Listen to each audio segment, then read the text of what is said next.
Keluarga Vina, korban pembunuhan yang terjadi pada tahun 2016 silam, meminta Presiden Jokowi dan Kapolri membentuk tim pencari fakta untuk mengungkap kasus pembunuhan yang dialami Vina. Kakak Vina, Marliana, meyakini jika 3 DPO masih bebas berkeliaran. Bahkan meski Polda Jabar telah menyatakan 2 DPO adalah fiktif, keluarga Vina tetap yakin dengan putusan pengadilan yang menyebutkan DPO adalah 3 orang, yakni Peggy alias Peron, Andi, dan Dani. Keluarga pun meminta keadilan agar polisi dapat mengusut kasus ini hingga tuntas, termasuk menangkap pelaku sebenarnya. Jadi langkah ke depan dari keluarga Vina sendiri sih tetap minta dibentuknya tim pencari fakta, kan? Sama kita nanti pertanyakan itu semua ke pihak Polda. Artinya apa? Artinya kan ini kan Peggy Setiawan kan bebas, berarti kan tidak bersalah ya. Berarti kan kita tetap harus mencari 3 DPO lagi gitu kan. Berarti masih mempercayai adanya 3 DPO ya? Sejauh ini saya masih mempercayai 3 DPO karena kan itu sudah sudah inkrah gitu kan. Sementara itu pihak keluarga juga meminta Ibtu Rudiana yang merupakan ayah dari Eki muncul ke publik untuk memberikan informasi terkait kasus yang menimpa Vina dan Eki.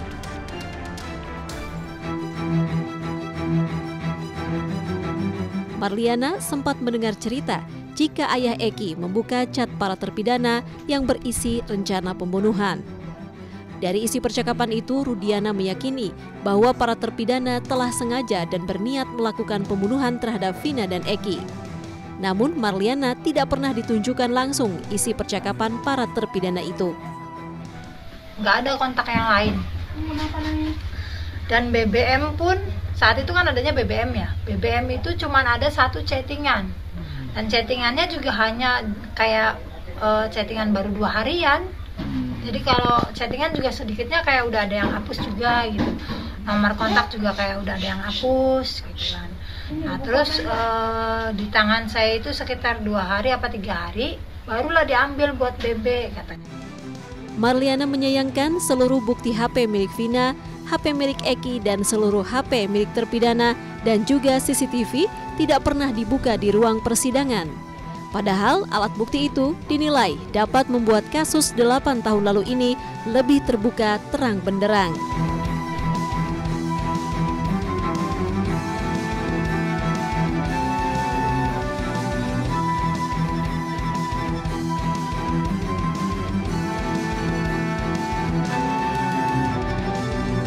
Silakan. Ya, Mas terima David. kasih Iya. Pak Guru Seno. Kita lanjut lagi Pak ya ngobrol-ngobrolnya Pak. Iya Mas David ya. Mungkin... Pak ini kalau kita lihat kasus Peggy, penangkapan Peggy kemarin, ketika diputus bebas atau diterima pra-peradilannya, dan kemudian semua hakim mengatakan bahwa nama baiknya harus dipulihkan kembali, berarti dengan otomatis tidak ada DPO lagi. Ya. Yang tersisa, bahkan 2 sebelumnya sudah dibatalkan oleh pihak kepolisian.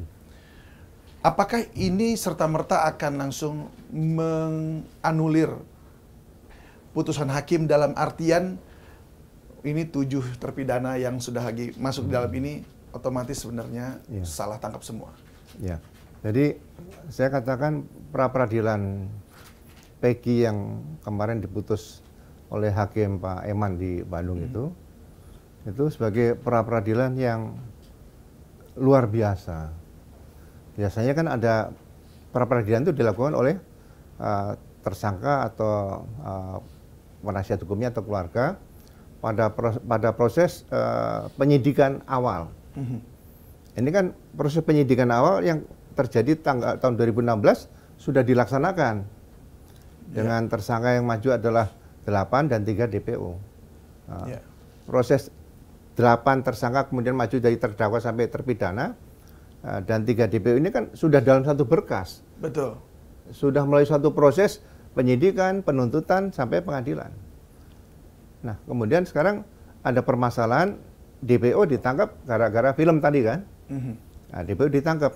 Nah, ditangkap kalau misalnya konsekuen bahwa DPO itu sama dengan yang di DPO dibuat pertama kali, tidak usah diperiksa lama-lama, berkas yang lama dimajukan saja ke jaksa, langsung dikirim sidang. Ya, Tanpa pra-peradilan? Itu akan, kalau dikatakan pra-peradilan kan sulit. Karena ditahan dulu, masih dilengkapi dengan bermacam-macam, berarti ada kesalahan, dugaan kesalahan teknis dalam pembuatan DPO. Padahal DPO itu kan harusnya jelas, fotonya ada, alamatnya jelas, ciri-ciri rambut, mata, dan sebagainya juga harus jelas di situ. Dan kalau memang yang dikatakan Peggy yang ditahan, pada tahun 2016 itu Peggy pernah digeledah rumahnya, diambil sepeda motornya. Tapi dugaan barang bukti yang ada pada tubuh Peggy di rumahnya juga tidak ditemukan. Nah, jadi alamatnya juga berbeda jauh. Ini kontroversial. Jadi hanya mungkin penyidik Polda setelah menangkap Peggy tadi ingin melengkapi jangan sampai salah di PO. Makanya diambil foto-foto ijazah dan sebagainya. Jadi ijazah dan sebagainya ini harusnya diperiksa pada saat sebelum ditentukan DPO, bukan setelah DPO ketangkep gitu loh. Nah, karena waktu lama, ya ini coba diajukan pra-peradilan. Nah, ternyata hakim juga dengan putusan yang sesuai dengan hati nurani ya kan, bahwa proses penangkapan, penahanan dan rangkaian yang dilakukan oleh penyidik terhadap Peggy ini dinyatakan melanggar hukum acara pidana. Jadi harus direhabilitir namanya dan sebagainya. Sehingga ya otomatis semua peristiwa yang berkaitan dengan Peggy yang dituduh tadinya sebagai tersangka utama kan batal. Karena tidak pernah ditemukan alat bukti. Baik, tapi kaitannya dengan yang terpidana yang sudah 7 orang yang masuk di penjara? Ya, kalau kita membaca tersurat dan tersirat dari putusan itu, ini seperti teori efek domino tadi, jatuh satu, jatuh semua. Gugur jadinya harusnya itu putusan tersebut. Pasti seperti itu, karena PK yang diajukan nanti pasti akan berangkat dari pra-peradilan di samping alat bukti yang masih lemah dari awal tidak pernah ditemukan, ya, barang bukti, juga putusan pra-peradilan ini. Ya, dan kami dengar memang sudah diajukan PK, jadi tinggal menunggu hasilnya. Ada beberapa yang sudah mengajukan begitu ya. Besar kemungkinannya berarti Pak untuk bahwa itu dikabulkan? Sangat besar kemungkinan itu kalau di PK nanti. Jadi kan hakimnya juga bukan hakim yang menyidangkan, akan di PK itu dengan ini sudah menjadi perhatian masyarakat, pasti akan ekstra hati-hati untuk memutuskan di PK. Tidak akan ya udahlah gitu aja, nggak akan. Ini hakim akan ekstra hati-hati karena untuk jangan sampai ada orang yang tidak bersalah dihukum. Walaupun kita juga berduka, sedih, ada pembunuhan 2 anak manusia di Cirebon dan pelakunya belum tertangkap. Tapi mungkin orang akan lebih puas kalau ini perkara ini, kasus ini bisa direkonstruksi, sebetulnya kasus ini seperti ini. Modusnya seperti apa, motifnya apa yang dilakukan, itu masyarakat puas. Kalau pengejaran tersangka, suatu saat mendekati tersangkanya bisa mengarah gitu, mengejar tersangka itu pekerjaan paling mudah lah bagi penyidik. Bisa dititip pada Babin Kamtipas, bisa dititip pada rekan kepolisian yang lain di situ aja. Oh gitu, baik. Nah, kalau untuk korban salah tangkap, Anda saya dengar mengusulkan bahwa ini seharusnya disanksi nih ratusan miliar, berapa Pak? Kemarin Bapak bilang 100 miliar ya? Iya. Jadi apa alasannya, boleh dijelaskan lagi Pak? Ya, kita kan tahu kalau namanya salah tangkap kan kemerdekaan dia, kebebasan dia sudah dibatasi. Kemudian pekerjaan dia juga tidak ada. Apalagi banyak informasi, indikasi mungkin tindakan kekerasan dan sebagainya. Jadi ke depan nanti supaya menjamin bahwa tidak ada salah tangkap lagi, ya kan? Yang keputusan dari Mahkamah Agung kalau nggak salah yang sekarang itu maksimal 100 juta. 100 juta saya rasa tidak bisa menimbulkan efek jerah bagi pelaku-pelaku yang melakukan perbuatan salah tangkap. Ya, saya katakan kalau orang udah salah tangkap, ya kan, memang bukan direkayasa ya, salah tangkap, nah, itu bisa ngajukan gugatan jangan maksimal, minimal itu malah. Malah minimalnya 100 juta. Jadi jangan dikatakan, oh ini kecil hanya kuli bangunan kasih 5 juta per bulan, jadi dia nanti karena 2 bulan ditahan 10 juta, nggak bisa. Kerugian imaterial itu harusnya lebih mahal. Nah, dari mana yang misalnya 100 miliar itu? Ya dilihat penyidiknya siapa, potong gajinya sebulan berapa. Kemudian penuntut siapa, potong gajinya lagi.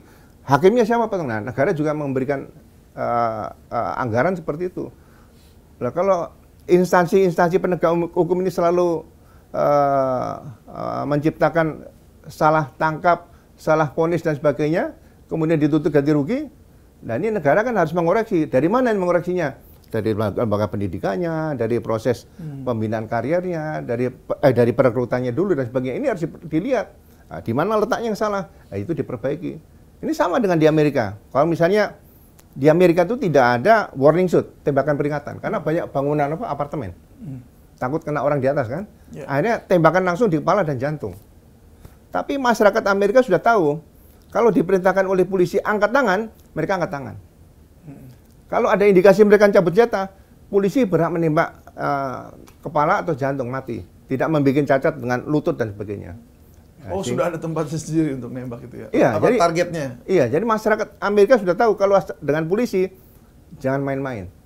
Angkat tangan ya, hands up, udah angkat tangannya udah nyerah aja. Begitu mau melawan, tembak. Nah, ini mungkin apa perlu dilakukan di Indonesia, ya setiap polisi di Amerika itu sudah diberikan kamera. Jadi kalau dia udah saya suruh angkat tangan mau nembak, tapi di CCTV dibuka di kamera itu nggak ada, ya polisi salah. Jadi langsung pecatnya. Jadi polisi di Amerika itu memang berat karena kalau dipecat dari polisi jadi satpamnya nggak bisa, udah hidupnya mau kemana? Pak, untuk bicara soal tadi sanksi yang kan 100 juta itu minimal, 100 miliar itu maksimal. Itu salah tangkap, salah vonis. Ini udah jalan lagi sampai 8 tahun. Sama seperti itu kan? Jadi sama mau juga. salah tangkap dari awal sampai vonis kan juga sama di situ. Sudah menjalani vonis loh tapi Pak iya. maksudnya. Gak ada masalah. Jadi harus juga didenda negara yang harus bayar berarti. Iya kan, seperti kasus dulu kan ada Sengkon Karta dan sebagainya itu. Iya. Itu kan kasihan kan ya lepas pulang jalan kaki sana kan. Gak enak. Kalau mau pulangnya tuh ya diarak kayak yang salah siapa, iya. yang jadi korban apa terus malah dimiskinkan itu jadi sebenarnya ya, karena habis itu kan pulang dengan status yang masih dianggap sebagai terpidana, belum dibersihkan namanya dan sebagainya begitu ya. Iya, jadi polisi itu memang harus benar-benar bisa dipercaya. Jadi kalau misalnya salah ya, kita lihat di negara, saya lihat hanya di Amerika ya. Begitu ribut-ribut kemarin yang polisi nangkap orang terus kemudian sampai meninggalkan ditekan lehernya, polisi minta maaf. Di Amerika itu kalau ada polisi meninggal, orang akan merasakan rasa aman berkurang. Sehingga mereka memberikan partisipasi pada saat polisi dimakamkan, akan melihat lewat rute mana. Mereka berdiri pinggir jalan dengan memberikan ucapan duka cita, membawa karangan bunga, membawa fotonya dan sebagainya. Nah ini harusnya diciptakan oleh polisi seluruh dunia termasuk Indonesia. Gitu. Mestinya begitu. Nah, iya. Kalau model salah tangkap seperti ini, harusnya polisi minta maaf, mengakui salah atau bagaimana? Ya. Atau menganggap ini sebagai ya ini memang kesalahan prosedur yang maklum terjadi atau bisa saja terjadi. Ya seharusnya minta maaf ya. Kita aja agama Islam misalnya setahun sekali Lebaran nggak ada salahnya minta maaf kan. Minta maaf kan nggak bayar. Jadi bagus juga minta maaf supaya ya Allah juga memaafkan ya sebelum nanti di akhirat loh ya. Di dunia juga dimaafkan. Itu kan lebih bagus seperti itu. Jadi seharusnya memang akui saja begitu ya. Ya. Tetapi ini malah sekarang begini. Tadi Bapak katakan harusnya ini Barreskrim pusat yang turun untuk menangani kasus ini. Tetapi yang kita dengar kemarin justru Polda Jabar akan melanjutkan lagi untuk menyelidiki kasus Vina ini. Menurut Anda ini langkah tepat atau tidak? Ya, saya sebaiknya Polda Jabar sudah menghadapi masa pra peradilan, sudah menyidangkan kasusnya sebelum Peggy ditangkap ya 8 terdakwa jadi terpidana. Kemudian Polres Cirebon juga sudah menangani dari awal, diserahkan kepada Polda Jawa Barat atau ditarik Polda Jabar, saya juga tidak tahu. Ya, berarti kan Kesatuan Polres dan Polda sudah indikasi ada pelanggaran etika profesi. Lebih bagus dari pusat. Menurut saya Barreskrim ini lebih bersih turun dengan tim lengkap ke Cirebon ya, buka posko di situ, ya kan. Orang yang mau melaporkan silakan, ya kan. Jangan sampai diganggu, ya. Tidak perlu membuka hotline seperti itu. Bisa langsung ke TKP bisa berkali-kali. Dan kasus ini bisa sekali lagi saya katakan direkonstruksi menjadi suatu bangunan yang jelas, oh kasusnya seperti ini, itu aja. Jadi seharusnya sudah Polda Jabar tidak perlu lagi kecuali dimintai bantuan, tapi tim utamanya adalah yang Barreskrim. Iya, Polri dengan semua saksi ahli atau mungkin pakar-pakar begitu ya. Iya, jadi bisa ya menjadi Cirebon Gate atau Cirebon Case gitu kan lebih enak daripada disidik di Bandung, nanti Bandung Gate, padahal kasusnya di Cirebon. Itu aja mungkin saya rasa lebih tepat seperti itu. Mana yang lebih tepat? Apakah memang kemudian Barreskrim tadi kemudian turun seperti Bapak katakan, atau sebaiknya dibentuk TPF ini oleh Presiden barangkali? Ya, merangkap TPF, tim lengkap ini. Kalau tim lengkap nanti melakukan kesalahan lagi ya Presiden bentuk tim gabungan pencari fakta. Ini kan institusi yang sebesar Polri, masa mau melakukan hal-hal yang konyol seperti itu, saya rasa nggak akan ada lah. Dikontrol ketat oleh Irwasum dan sebagainya, oleh Propam yang menangani ini, udah gitu aja. Jadi Presiden jangan terlalu banyak beban dulu lah. Ini masih cukup ditangani Pak Kapolri, Pak Listio Sigit, ini kan ya karena di tengah masyarakat masih tersisa bahwa waduh ini polisi ada main-main, ini aparat ada kayak nyembunyiin fakta begitu. Nah, jadi ada sedikit kehilangan kepercayaan begitu kepada aparat atau pihak kepolisian. Nah, ini kan harus dipulihkan begitu. Cukup nggak dengan itu, dengan Barreskrim tadi gitu? Ini taruhannya kan institusi Polri kan institusi yang besar yang sudah mendapat kepercayaan. Saya katakan bahwa ibarat pohon yang besar ini kan susah untuk dirobohkan polisi ini. Tapi kalau ada masalah kecil yang nempel, anggap aja benalu gitu kan, masih bisa dibersihkan sedikit. Tapi kalau sudah instansi Polri ini sudah melakukan kesalahan yang fatal, yang benar-benar dianggap tidak percaya masyarakat, nah, Presiden mau ngambil langkah apa kan? Kasihan polisi yang segini banyak. Ada polisi baik, ada polisi jelek. Saya yakin polisi baik akan lebih banyak daripada polisi jelek.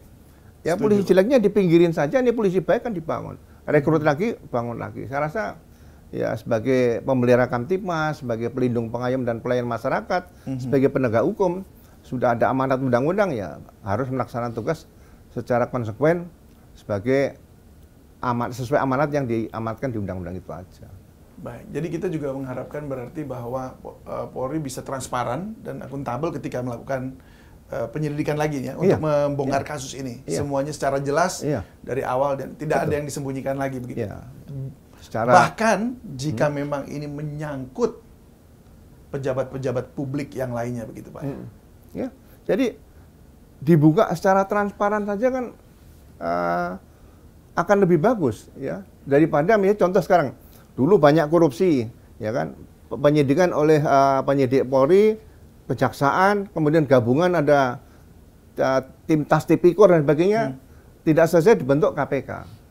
Nah ini jangan sampai terjadi hal seperti ini. Saya yakin Kapolri dengan Wakapolri dengan para pejabat lain tidak ingin membawa Polri ke arah yang lebih jelek lah, pasti ke arah yang lebih bagus. Ya. Sayang Polri yang sudah dibangun sejak tahun 46 diresmikan, berdiri sendiri, keluar dari Kementerian Dalam Negeri, hanya rusak gara-gara kasus kecil-kecil seperti ini. Baik. Nah ini saya ingin penerawangan Bapak nih sekarang Pak ya. Penerawangan dalam artian Anda sebagai Wakapolri juga pada saat itu dan sudah tahulah mengenai jeroan bagaimana penyelidikan dan penyidikan kasus-kasus banyak sekali yang Anda tangani. Kasus ini akan berakhir seperti apa dan akan menyeret siapa saja Pak menurut Anda? Kalau dari awal yang perlu didalami adalah bapaknya Eki. Kenapa dia berperan overaktif di Maksudnya situ. bagaimana tuh Pak? Dia sebagai seorang polisi, anaknya jadi korban, ya kan? Dia tahu bagaimana administrasi penyidikan, dia tahu bagaimana manajemen penyidikan, dia tahu taktik teknis, ya kan? Ya kesalahan dari awal saya lihat kenapa membuat laporan model B ya di situ kan model B itu masyarakat datang ke polisi memberikan laporan, membuat laporan.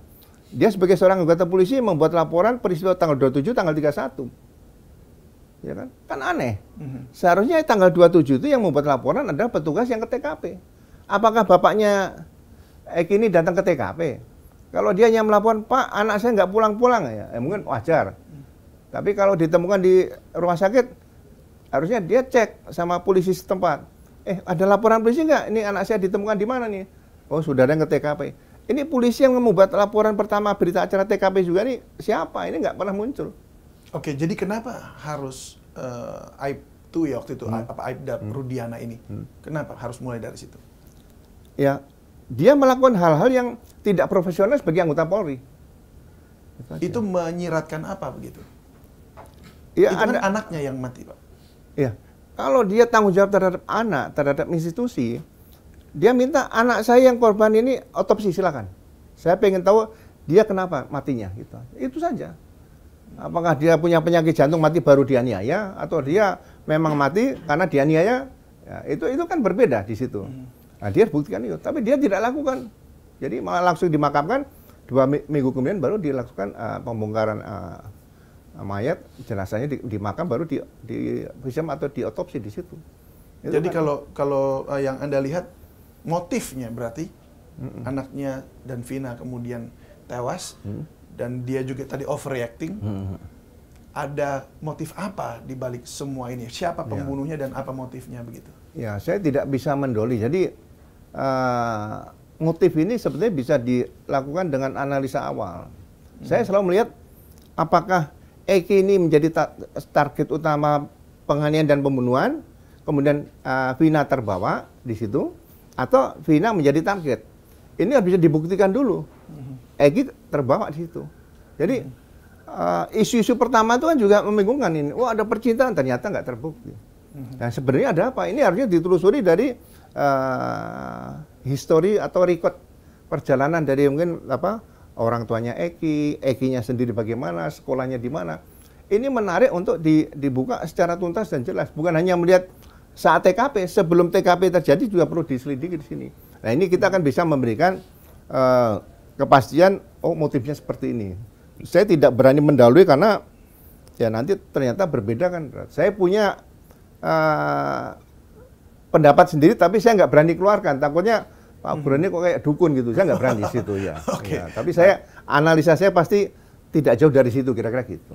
Tidak jauh dari status bapaknya Eki bekerja sebagai apa, artinya menangani apa. Waktu itu kan serse narkoba. Jadi nggak jauh dari urusan narkotika atau nggak jauh dari urusan pergaulan yang salah seperti geng dan segala macam. Ya, masih ada 2 atau 3. Mungkin bisa kaitan dengan narkotika, bisa kaitan dengan geng motor, bisa kaitan dengan kenakalan remaja yang murni dengan kenakalan masalah ya mungkin ada pergaulan bebas dan sebagainya. Bisa juga kenakalan remaja yang berkaitan dengan ya tadi kembali narkotika lagi. Karena ini terlalu sadis kalau dilihat pembunuhannya. Kalau dendam biasa karena cinta mungkin ditempeleng sekali selesai gitu aja ya. Nggak sampai dibunuh sampai berdarah-darah seperti itu. Ini yang perlu didalami oleh tim lengkap nanti kira-kira seperti itu. Jadi kalau seperti saya mendebak Peggy ini akan bebas. Dari awal saya lihat lemah alat bukti, pasti bebas. Tapi kalau sekarang saya katakan, ya saya tidak ngikuti. Oh berarti analisa saya betul itu aja. Baik Pak, ada satu pertanyaan yang juga mengganggu saya atau membuat saya nggak bisa tidur gitu ya. Apakah ini akan ada Peggy yang lain? Dalam artian betul-betul Peggy yang disebut Peggy Peron yang ditaruh di dalam DPO. Nah dan siapakah dia dan apakah ada hubungannya dengan pejabat-pejabat yang lain gitu dalam artian petinggi-petinggi di kota tersebut? Saya harapkan jawaban Anda, tapi setelah jeda yang satu ini Pak ya. Pemirsa, tetaplah bersama kami di One on One, kami akan kembali usai jeda.